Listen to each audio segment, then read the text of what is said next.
from the National News Studio, Sri Lanka.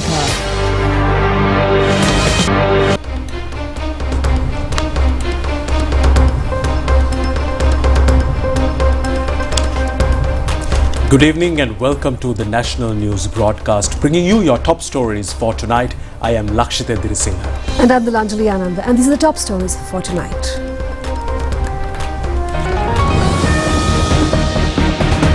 Government says economic stabilization process advances in many fronts.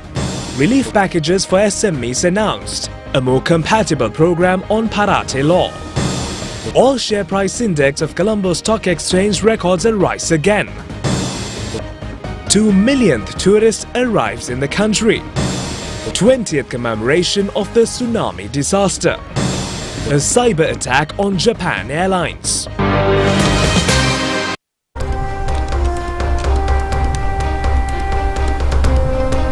We now move on to those and other stories in detail for tonight.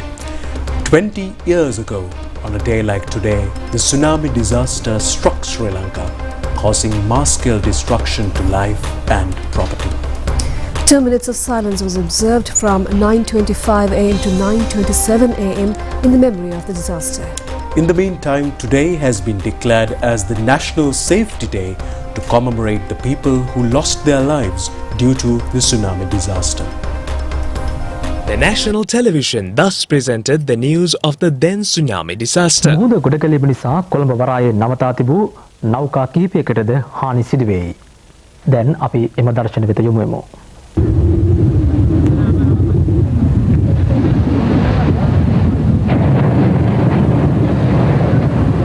නිවාස හා වෙළඳසැල් ඇතුළු බොහෝ ගොඩනැගිලිවලට බරපතල හානි සිදුව ඇති බව වාර්තා වේ. 20,000කට පමණ උන්හිට තැන් අහිමි වී ඇතැයි අප වාර්තාකරු පවසති.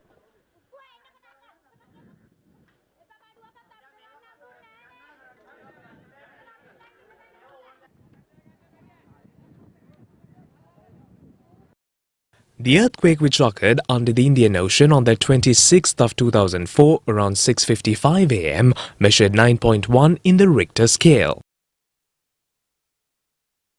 The forceful waves generated therein reached the land at a speed of about 800 kilometers per hour around 9:25 in the morning.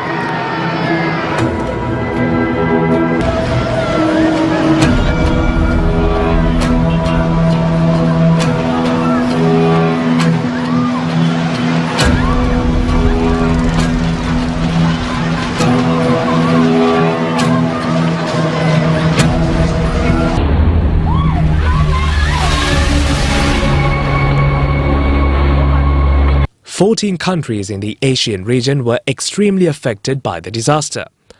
In Sri Lanka also, it affected 14 districts without any discrimination on religion, race or rich and poor differences, in which about 35,000 perished in the calamity in Sri Lanka alone. About 5,000 disappearances were also reported and the property lost had been immense.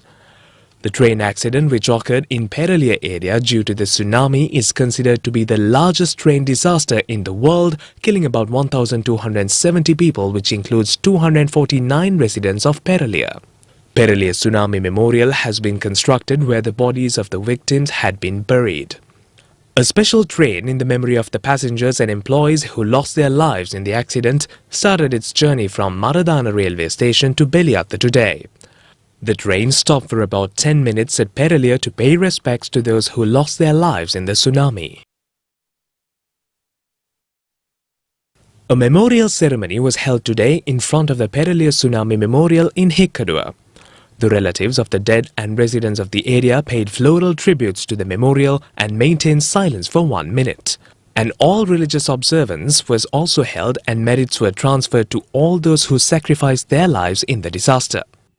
A program to commemorate those who died in the tsunami disaster was held today, organized by the District Disaster Management Unit at the District Secretariat in Batticaloa under the patronage of District Secretary J.J. Muralitharan. An all-religious observance was also held along with maintaining silence for 2 minutes. An infant of 2 months who was displaced in the tsunami disaster celebrated the 20th birthday today. He is Jayaraja Abhilash, known world over as Tsunami Baby 81. 9 mothers claimed ownership of Abhilash, and later on he was subjected to a genetic test, and a couple, Jayaraja and Unitala, were confirmed as parents of the baby after 52 days. He paid respects in front of the Tsunami Memorial, which has been constructed in his residence in the memory of those who lost their lives. The National Safety Day celebrations, which was observed today, was held in Colombo with the participation of the Deputy Minister of Defence Aruna Jayasekara and the Defence Secretary Air Vice Marshal Sampath Tuyakonta. After 2 minutes of silence, an all-religious observance was also conducted and blessings were also offered.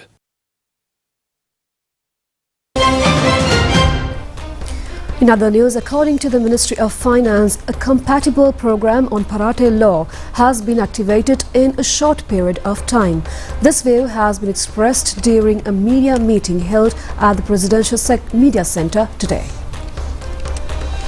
300 million to Pakistan, Iran, Saudi Arabia and Kuwait. So that is the last, that is the 1%. But so we have to just, I would like to stress the fact that the prompt mediation and actions, it was possible for us to complete this, the financial stabilization, and that really passes positive signals to investors and international agencies and international investors as well. So in relation to the same aspect, instead of SME sector being just dropped in with another mere extension of similar to what was done in the past, it has been the priority of the current government to ensure SME sector is provided with adequate relief, not mere extension. So within that process, we have worked with the SME sector in one hand, but at the same time to ensure stability of the banking sector is safeguarded. Therefore, together with the central bank, Ministry of Finance, SME sector and the banking sector, we have worked out a relief mechanism that is acceptable to all parties. During that process, we identified 99% of the borrowers who were in the stage 3 default category in terms of number of borrowers have borrowed less than 25 million rupees in terms of capital. So adequate relief has been provided as of now. In addition to the extension of Parate until end of March, 12-month period has been granted to borrowers who have taken less than 25 million in terms of capital, 9 months extension to SME sector who have borrowed up to 50 million, 25 to 50 million, and anyone beyond a 6 months period. The idea is just instead of providing an extension, to have a comprehensive relief mechanism which helps them to come out of the crib status that they are currently being ranked as or marked as, provide adequate time period, the maximum extension period to restructure their debt.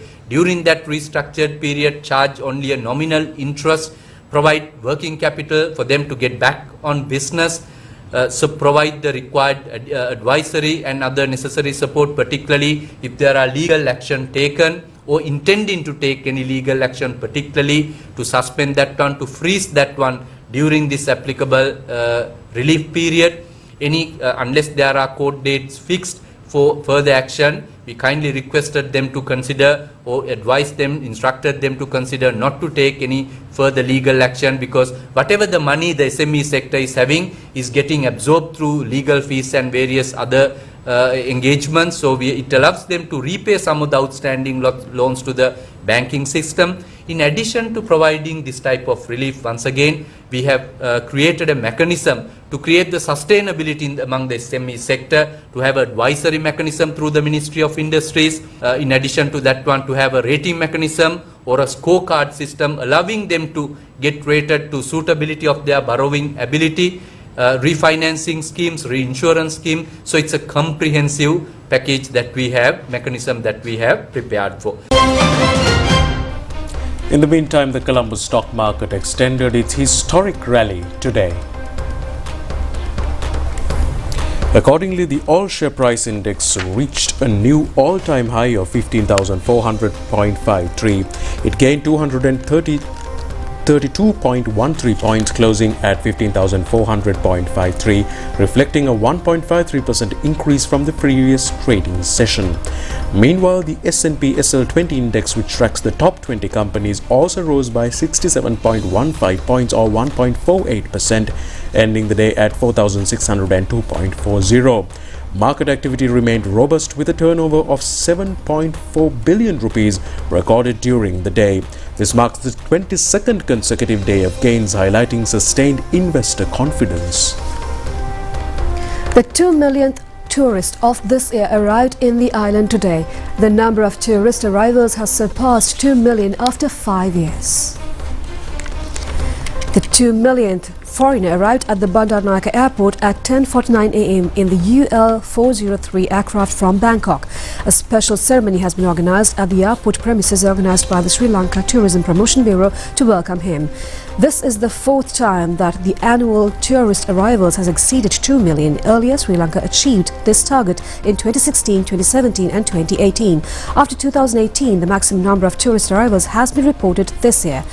During the past 26 days in this month only, 195,127 tourists have arrived in the island. The Ministry of Tourism expects this amount will exceed 250,000 by 31st midnight this month.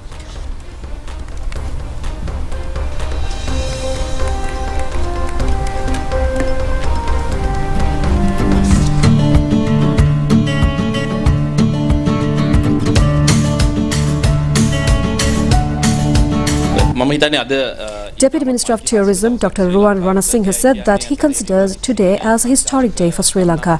He said that tourists say that Sri Lanka is their dream destination. Tourist visits Sri Lanka centering the natural beauty, wildlife or cultural heritage, ocean and sea beach. He further said that the NPP government has a proper plan to develop tourism industry. Earlier, the target of 250,000 tourists has exceeded in February 2019. Sri Lanka's tourism industry collapsed due to Easter Sunday attacks, COVID-19.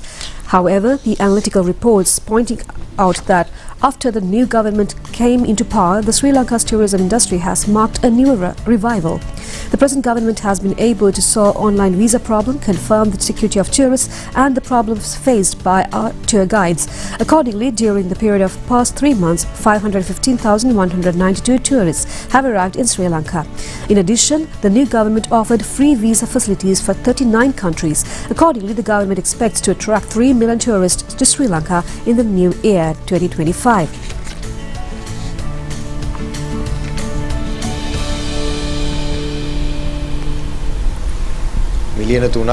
Chairman of the Tourism Promotion Bureau, Buddhika Hivavasam, said that Sri Lanka has a target next year to attract 3 million tourists and to earn $5 billion. This can be a foundation to achieve these plans successfully. Sri Lanka has become a favorite destination not only for European travelers but also the tourists in Asia. Foreigners from Asian countries such as Thailand, Singapore, Malaysia are gradually coming to Sri Lanka. This is a good sign to develop tourism industry.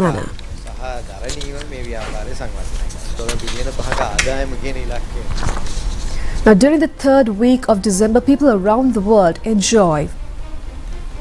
Although it is the winter season in Europe, everybody takes pleasure during this time where the climatic condition of the South Asian countries vary and the enjoyment doubles with the dawn of Christmas. Most people enjoy the savory cuisine along with spending the nights on streets. Accordingly, people gather to the Golfers Green for entertainment.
today. Vehicle checkups are also being conducted continuously to minimize road accidents during the festive season and to confirm the security of the passengers. These measures have been taken under the guidance of acting IGP. Checking vehicles to nab drivers who drive their vehicles at night under the influence of liquor or other narcotics was conducted at the Kalthura North area along the Goa-Colombo main road.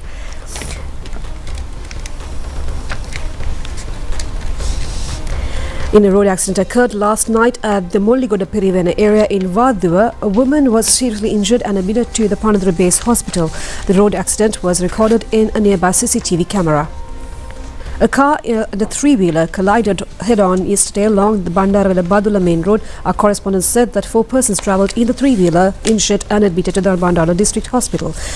A charred body in a cab caught fire has been found on the 38th kilometre post along the Habarana Mineria main road. Mineria police has found the body under the information given to them. A series of guidelines has been issued for the traffic police officers on duty at nights how to behave in stopping vehicles. Accordingly, the relevant traffic officer who signalled to stop vehicles should have been clad in luminous jackets and luminous gloves. The acting IGP has instructed them to use red-coloured torches in stopping vehicles as much as possible. The State Pharmaceutical Corporation says that some elements are spreading false information regarding medicine according to a private agenda. Views regarding this matter were expressed at the media briefing held today at the Government Information Department. Chairman of the State Pharmaceutical Corporation, Consultant Dr. Manju C. Veerasinghe said that there are several systems to purchase medicine needed to the people. Using these systems, the Health Ministry provides medicine to government hospitals without any shortage. When there is no bidding, it takes long time to call tenders. In such instances, some elements issue statements to newspapers that there is a shortage of medicine. It is not fair. Consultant Dr. Veerasinghe said that in case of few shortage of drugs, some elements acting on political, business or private agendas issue statements to media. The government will never leave room for a shortage of medicine. Chairman of the National Medicine Regulatory Authority, Consultant Dr. Anand Vijay Vikrama said that each medicine imported to Sri Lanka is compulsory to have the approval of the National Medicine Regulatory Authority. It is relevant to both government and private hospitals as well. Without approval of the National Medicines Regulatory Authority, medicine cannot be imported to the country. In granting approval, the medicines should be registered under the authority. There was a heavy problem regarding the import of medicine in the latter part of the year 2023. In addition, many criticisms and views were expressed regarding the duties of the National Medicine Regulatory Authority. Now that we have a developed system to import drugs and medicine, it is clear that the government is able to import quality and safety medicine for the people. During the past period, some elements that had attempted to create a fear psychosis among the people regarding the importing of drugs. Some views posted through social media during the past period were also false and baseless. Gihan De Silva assumed duties this morning as the new chairman of the Sri Lanka Rupavahini Corporation. He is an expert in marketing, strategic planning and management sectors. He is also considered as a leading professional in introducing influencing brands. He assumed duties at the chairman's office in SLRC. Deputy Minister of Mass Media Dr. Hansaka Vijayamuni and several state officials were present at this occasion. Gihan De Silva is an old boy of Nalanda College, Colombo, and has a master's degree in business management from the Sri Jayawardhanapura University. He has completed a postgraduate diploma on business management at the Colombo University. In addition, he is also a member of the Presidential Task Force concerned on the Clean Sri Lanka National Programme. He has over 25 years of experience in multi-brand corporate operations in Sri Lanka.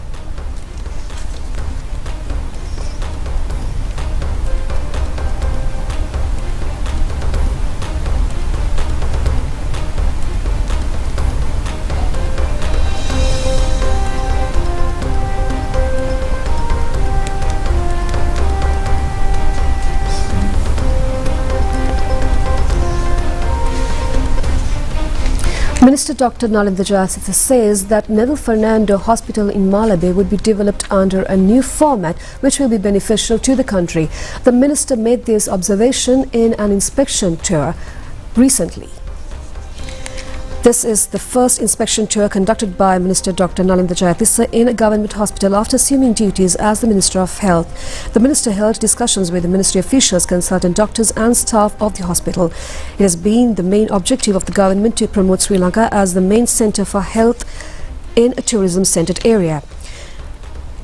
He also observed that there is a possibility that this hospital can be developed including the indigenous medical system. An amount of 40 million rupees is required in order to maintain the hospital annually. The minister was of the opinion that since it is not the aim of the government, thereby to maintain it as a traditional hospital.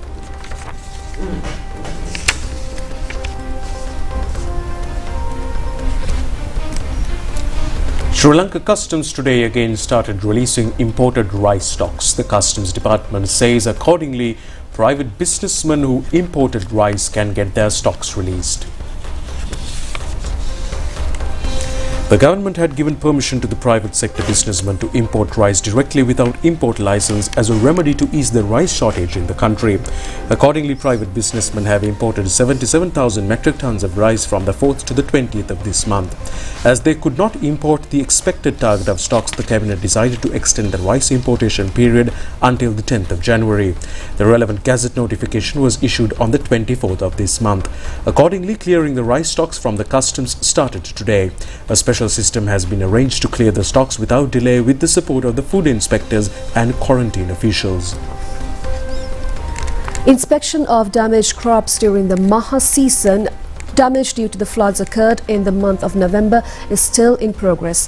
This is being conducted with the assistance of the Agrarian Development Department and the participation of farmer organizations. Crop damage inspection in Polonnaruwa, Vavuniya, Mullaitiru and Mannar district is completed. According to the Agriculture and Farmer Insurance Board, steps will be taken to pay compensation as soon as the final report is received. The crop damage inspection activities in Batiklo, Ampara and Trincomalee districts would be completed by the 29th of this month, and the same inspection in Anuradhapura, Kurunegala and Mathli districts will be completed before the 30th of this month. The Agriculture and Farmer Insurance Board says that paying of compensation would be expedited after transparent inspection of all farmland where reports have been received of damages. About 80,000 acres of farmland have been identified as damaged crop so far. Minister Engineer Kumar Jayakodi says that more than 500 megawatts of capacity would be added to the national grid generated by renewable energy projects during the next 2 years. He made this observation at a meeting held in the Sustainable Energy Authority today. The meeting was called in order to discuss problems and the progress of medium and large-scale renewable energy projects operated under the Sustainable Energy Authority. The minister instructed the officials to promptly take required policy decisions and to cooperate with state institutions in order to solve the problem. Minister Engineer Kumar Jayakodi said that the government will have to expedite the process as a policy to reach targets. He added that energy has an important role to play in order to uplift the present condition of the country. He pointed out that the government has allowed private investments in plenty in the energy sector. He also said that a win-win situation has to be created, improving the methodologies adopted. The remains of late veteran artist Priya Suryasena were brought to the Sri Lanka Broadcasting Corporation premises and placed there until 5 p.m. today for the public to pay their last respect. A large crowd, including artists, gathered at the SLBC premises today to bid farewell to the late singer. When the remains were brought, Chairman of the Sri Lanka Broadcasting Corporation, Professor Udita Gayashan Gunasekara, and the staff accepted the crowd with respect. Media Minister Dr. Nalinda Jayatissa, Deputy Minister Dr. Hansaka Vijayamuni and many others paid homage to the late singer. Then the remains were brought to the Borala private funeral parlour, and the remains will be lying there until 3 p.m. tomorrow. Final rites is scheduled to be held at the Borala cemetery tomorrow evening. Priya Suryasena underwent brief illness and was 80 years at the time of his demise.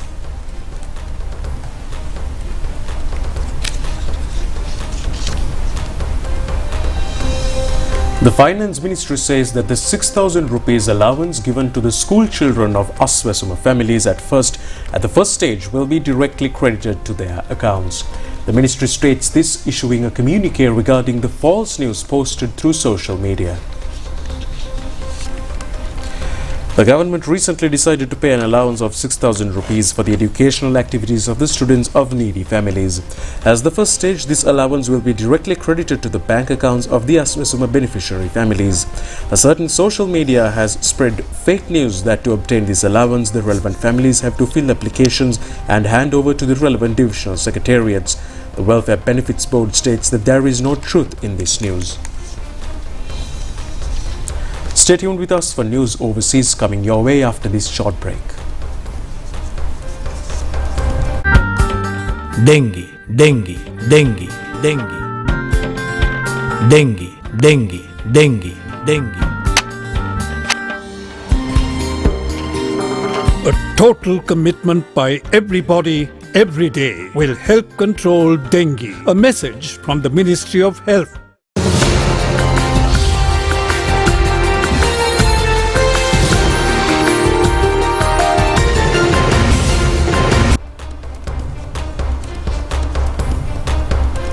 Now, Japan Airlines said it was hit by a cyber attack today, causing delays to more than 20 domestic flights, but the carrier said it was able to restore its system a few hours later.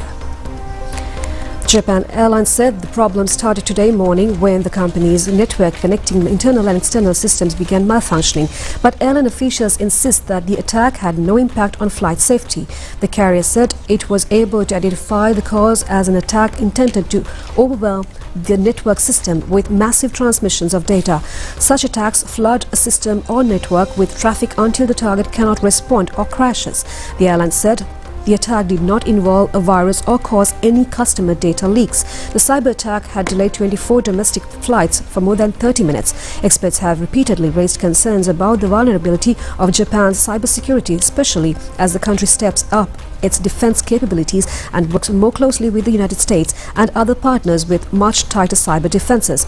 Japan has taken steps, but experts say more work is needed. In June, Japan's space agency said it had suffered a series of cyber attacks since 2023, though sensitive information related to rockets, satellites and defense was not affected. It was investigating to take preventive measures. Last year, a cyber attack paralyzed operations at a container terminal at a port city in the Nangor for 3 days. Prima Kutumi, Fantamai.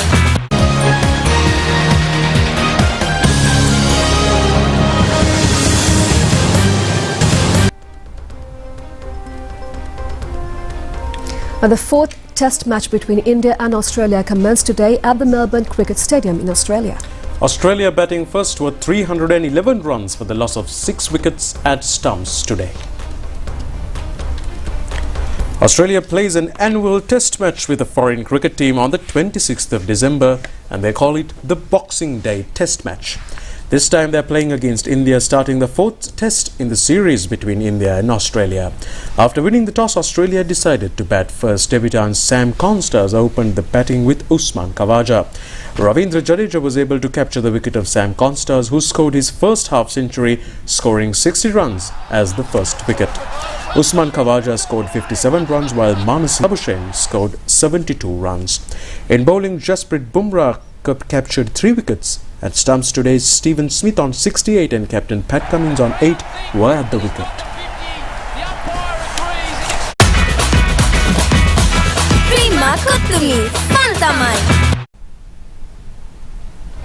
That's all the stories for tonight. Do join us tomorrow for more of the very latest. Until then, good night. Good night.